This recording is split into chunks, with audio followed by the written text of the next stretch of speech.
जो नाम झारखंड, बिहार, छत्तीसगढ़ और बंगाल तक खौफ का पर्याय बन चुका था, वो अब केवल अखबारों की सुर्खियों में। कभी इसके इशारों पर गोलियां चलती थी, करोड़ों की रंगदारी वसूली जाती थी, लेकिन आज वह 13 गोलियों से छन्नी होकर इतिहास बन चुका है। क्या आप जानते हैं, जिसने खुद को लॉरेंस बिश्नोई से भी बड़ा गैंगस्टर बनने को ठाना था, जो 2029 का विधायक बनने का सपना देख रखा था, आखिरकार वह एक पुलिस एनकाउंटर में खत्म हो गया। ये कहानी है अमन साहू की। मोबाइल दुकान से अपराध की दुनिया में एंट्री और 126 से ज़्यादा मुकदमे उसके ऊपर, AK-47 से लैस गुंडों का गैंग, और फिर एक ऐसा अंत जिसकी किसी ने कल्पना नहीं की थी। तो चलिए जानते हैं कि कैसे एक छोटे अपराधी से एक गैंगस्टर बना अमन साहू, और कैसे उसकी कहानी का आखिरी पन्ना पुलिस की गोलियों से लिख दिया गया। नमस्कार दोस्तों, दिल से स्वागत है आपका एक और रोमांचक, रहस्यमयी और क्राइम स्टोरी में। दोस्तों, इस वीडियो का उद्देश्य किसी की भावनाओं को ठेस पहुंचाना या किसी को परेशान करना नहीं, बल्कि आपको सच्चाई से रूबरू कराना। तो चलिए बिना देरी किए बढ़ते हैं कहानी की ओर। कुछ ऐसे समझने की कोशिश करते हैं। अगर कोई लॉरेंस बिश्नोई के नाम से रंगदारी मांगे, हत्या की धमकी दे या अपनी बात मनवाने की कोशिश करे, चाहे वो फिल्म अभिनेता हो, बिजनेसमैन हो या कोई अमीर व्यक्ति हो, तो अगर उसे अपनी ज़िंदगी से थोड़ा भी प्यार होगा तो वह थर थर काँपने लगे और बिना किसी विरोध के उसकी बात मानने को मजबूर हो जाए। आज की कहानी एक ऐसे गैंगस्टर की ही है जो लॉरेंस बिश्नोई से प्रभावित होकर अपराध की दुनिया में उतरा। उसने हर संभव कोशिश की कि वह भी उसी की तरह नाम कमाएगा, और उसकी यह कोशिश काफ़ी हद तक कामयाब भी रही। जिन इलाकों में उनका प्रभाव था, वहाँ के लोग इतना डरते थे कि जैसा वह कहता था वैसा ही करना पड़ता था। धीरे धीरे उसके खिलाफ 126 से ज़्यादा मुकदमे दर्ज हो गए। इसके बाद उसने सोचा कि 2024 का चुनाव लड़कर विधायक बन जाएगा, लेकिन टिकट मांगने में देरी हो गई और उसे टिकट नहीं मिला। इसके बाद उसने 2029 के चुनाव की तैयारी शुरू कर दी। उसका मानना था कि 2029 में उसे टिकट मिल जाएगा और वह विधायक बनकर अपनी छवि सुधार लेगा। लेकिन उसका सपना तब चकनाचूर हो गया जब पुलिस के साथ उसकी मुठभेड़ हुई और उसकी ज़िंदगी का अंत हो गया। उसके चाहने वाले इस घटना से बेहद दुखी थे, लेकिन हजारों लोग ऐसे भी थे जिन्हें उसे सताया था, और वे इस खबर से खुश हो गए। पुलिस ने जो काम किया वह वाकई काबिल तारीफ था। यह कहानी झारखंड की है। झारखंड ATS के पास 3 गाड़ियां थीं, जिसमें 18 पुलिसकर्मी और अधिकारी शामिल थे। उन्हें छत्तीसगढ़ की राजधानी रायपुर स्थित सेंट्रल जेल जाना था, जहां से एक अपराधी, एक कैदी, एक गैंगस्टर को झारखंड ले जाना था। 10 मार्च 2025 की रात 8 बजे के आसपास सारी कागजी कार्रवाई पूरी होती है। इसके बाद 3 गाड़ियों में 18 पुलिसकर्मियों के साथ उस अपराधी को बीच वाली गाड़ी में बिठाया गया और रांची की ओर रवाना कर दिया गया। कुल 621 किलोमीटर की दूरी तय करनी थी और उसे रांची की होटवार जेल में शिफ्ट किया जाना था। वहां उसे पूछताछ होनी थी और कोर्ट में पेशी होनी थी। सफ़र शुरू होने के बाद पुलिस को लगभग 11 घंटे 56 मिनट में यह दूरी तय करनी थी। रात भर गाड़ियां चलती रही। 11 मार्च 2025 की सुबह 9:15 के आसपास पुलिस का काफिला झारखंड के पलामू जिले में पहुंचा, जो रांची से करीब 189 किलोमीटर दूर था। जैसे ही गाड़ियां चैनपुर थाना क्षेत्र और रामगढ़ की सीमा के पास अधारी डोडा जंगल के मोड़ पर पहुंची, अचानक एक बम विस्फोट हुआ। गाड़ियां बाल बाल बच गए, लेकिन पुलिसकर्मी सहम गए और सोच में पड़ गए कि यह हमला अचानक कैसे हुआ। उसी समय 6-7 हथियारबंद बदमाश सामने आए और उन्होंने पुलिस पर ताबड़तोड़ गोलियां बरसानी शुरू कर दी। हवाई फायरिंग के बीच पुलिस को गाड़ी रोकने के निर्देश दिए गए। बदमाशों ने मांग की कि गाड़ी में बैठे गैंगस्टर उसे सौंप दिया जाए। जब पुलिस ने ऐसा करने से इनकार किया तो गोलीबारी और तेज हो गई।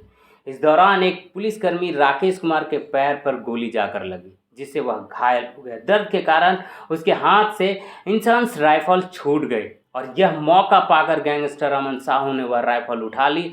राइफल हाथ में लेते ही अमन साहू गाड़ी से निकलकर भागने लगा और पुलिस पर गोलियां बरसाने लगा। पुलिस के 18 जवान थे, जबकि अमन साहू के साथ 5-6 और बदमाश मौजूद थे, जो लगातार फायरिंग कर रहे थे। वे सभी उसे कवर कर रहे थे और लगातार गोलियां चला रहे थे। इसी बीच ATS की टीम ने एक ऐसा कदम उठाया जिसकी किसी को उम्मीद नहीं थी। दरअसल टीम में एनकाउंटर स्पेशलिस्ट भी मौजूद थे। ATS के DSP प्रमोद कुमार सिंह, जिन्हें PK के नाम से जाना था, अपनी टीम को निर्देश देते हैं। कुछ ही मिनटों में ऐसा कुछ होता है जिनकी इन बदमाशों और गुर्गों ने कल्पना भी नहीं की थी। गोलीबारी शुरू होती है और कुछ ही देर में 38 राउंड फायरिंग होती है। जैसे ही गोलियां चलती है, बदमाशों के साथी मौके पाकर भाग जाते हैं। लेकिन अमन साहू जो मुख्य अपराधी था, वह 13 गोलियों से छन्नी हो जाता है। इन 13 गोलियों में 12 गोलियां उनके सीने को भेद कर आर पार निकल जाती है, जबकि एक गोली उसके सीने में अटक जाती है।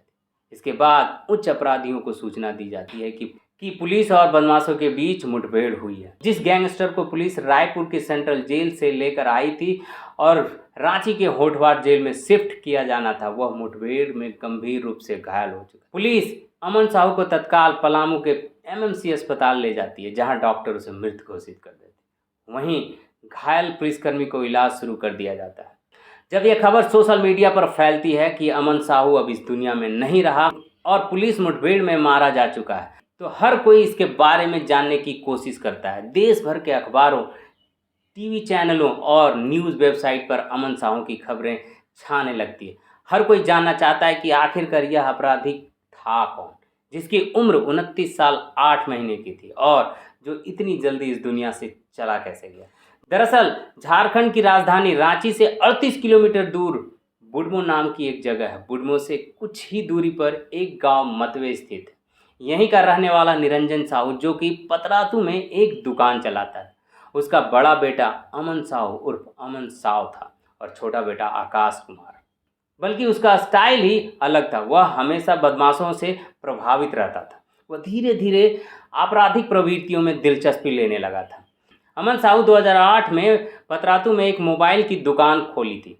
शुरू से ही उसका स्वभाव थोड़ा दबंग था। उसे किसी का डर नहीं था। दुकान पर आने वाले लोगों के सामने वह खुद को बहुत बेखौफ दिखाता था।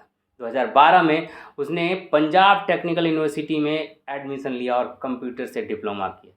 उसी साल सितंबर 2012 में जब वह छुट्टियों में अपने गांव लौटा, तब उसकी मुलाकात इलाके के कुख्यात बदमाश कलेश्वर गंजू से हुई। कलेश्वर गंजू और उसके साथी अमन को एक टास्क देते हैं, रामगढ़ के बरनपुर में स्थित एक सीमेंट फैक्ट्री पर फायरिंग करने का। अमन और उसकी टीम वहां पहुंचकर फायरिंग कर देती, जिससे पूरे इलाके में दहशत फैल जाता है। यह घटना 2012 की थी। हालांकि पुलिस ने इस वारदात में शामिल सभी अपराधियों को पकड़ लिया, जिसमें अमन साहू उर्फ अमन साव भी शामिल था। उसे गिरफ्तार कर लिया गया और करीब 6 महीने जेल में रहना पड़ा।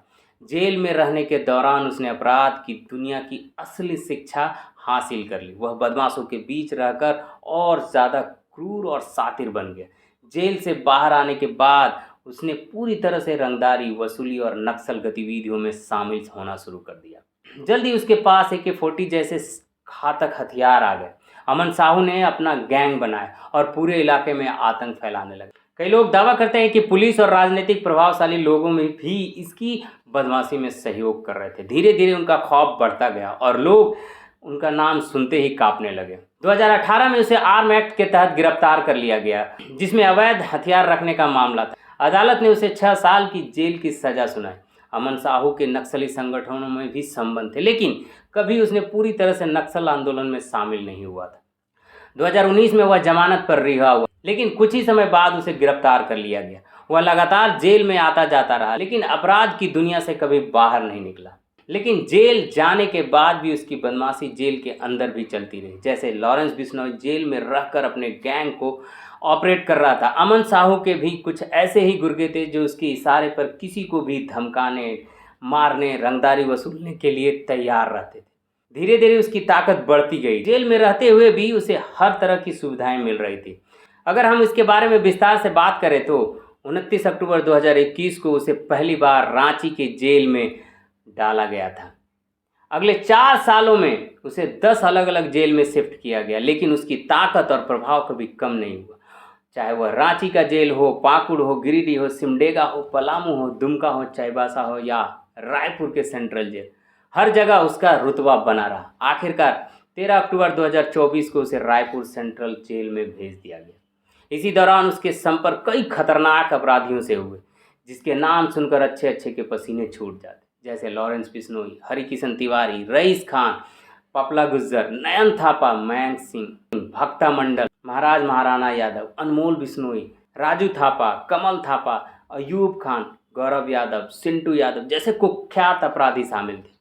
वह इन सभी के साथ मिलकर अपराध करने लगा और उसका प्रभाव झारखंड से बिहार तक फैलने लगा। अमन साहू का अपराध नेटवर्क लातेहार, हजारीबाग, रामगढ़, चतरा, पलामू, धनबाद, छत्तीसगढ़, पश्चिम बंगाल तक फैल चुका था। उसका नाम सुनते ही लोग डरते थे। उसके गुर्गे सोशल मीडिया पर काफ़ी सक्रिय रहते थे। अंजलि, अमीषा, काजल, प्रिया, पूजा जैसे फर्जी नामों से फेक आईडी बनाकर वह लोगों को फंसाता था और फिर उससे पैसा वसूलता था। उसने अलग अलग बैंक खातों का एक नेटवर्क तैयार कर रखा था जिसमें जबरन वसूली के पैसे डलवाए जाते थे। चाहे कोयला ठेकेदार हो, सड़क निर्माण से जुड़े बिजनेसमैन हो, डॉक्टर हो या कोई बड़ा व्यापार, अमन साहू के नाम से सभी डरते थे। हत्या, रंगदारी और जबरन वसूली के 126 से ज़्यादा मामले उस पर दर्ज थे, लेकिन जेल में रहकर भी वह अपने गैंग को ऑपरेट करता रहा। 2024 के विधानसभा चुनाव नज़दीक आने पर उसके गुर्गों ने उसे चुनाव लड़ने की सलाह दी। उन्होंने कहा कि अमन साहब, अगर आप चाहे तो विधायक बन सकते हैं, चुनाव लड़ सकते हैं। उसे समझाया गया कि अगर वह सफ़ेद पोश नेता बन जाता है तो उसके सारे अपराध मिट सकते हैं और समाज में उससे इज्जत भी मिलने लगेगी। यह विचार उसे पसंद आया और उसने झारखंड विधानसभा के बड़कागांव सीट से टिकट मांगने की कोशिश की, लेकिन ऐन वक्त पर पहुंचने के कारण उसे टिकट नहीं मिला। इसके बावजूद उसने 2029 के चुनाव की तैयारी करना शुरू कर दी। वह जब भी किसी से फ़ोन पे बात करता था वह कहता था भावी विधायक बात कर रहा है। हालांकि उसका शरीर ज़्यादा मजबूत नहीं था, उसकी कद काठी साधारण थी, लेकिन उसके हाथों में बड़े बड़े आधुनिक हथियार होते थे जिन्हें देखकर कोई भी डर सकता था। उसके पास AK-47, नौकाबाइन, 166 पिस्टल और 70 से ज़्यादा देसी कट्टे थे। उसका आतंक इतना बढ़ गया था कि वह पुलिस, राजनीतिक नेता, बिजनेसमैन के लिए सिरदर्द बन चुका था। वह रायपुर के सेंट्रल जेल में था, लेकिन जब उसे रांची की होटवार जेल में शिफ्ट किया जा रहा था तभी रास्ते में उनके गुर्गों ने उसे छुड़ाने की कोशिश की। वह कई सालों से जेल में बंद था और बाहर निकलने के फिराक में था, लेकिन उसकी योजना नाकाम हो गई। पुलिस से हुई मुठभेड़ में 38 राउंड गोलियां चली और 13 गोलियां अमन साहू को लगी, जिसमें से 12 गोलियां उसके शरीर को भेदकर आर पार हो गई, जबकि 1 गोलियां उसके सीने में अटक गई। इस मुठभेड़ के साथ ही अमन साहू की कहानी हमेशा के लिए खत्म हो गई। उसकी मौत की खबर झारखंड, बिहार, छत्तीसगढ़ और पश्चिम बंगाल के हजारों लोगों को राहत की सांस देती, क्योंकि अब अमन साहू के नाम से कोई रंगदारी या जबरन वसूली नहीं करेगा।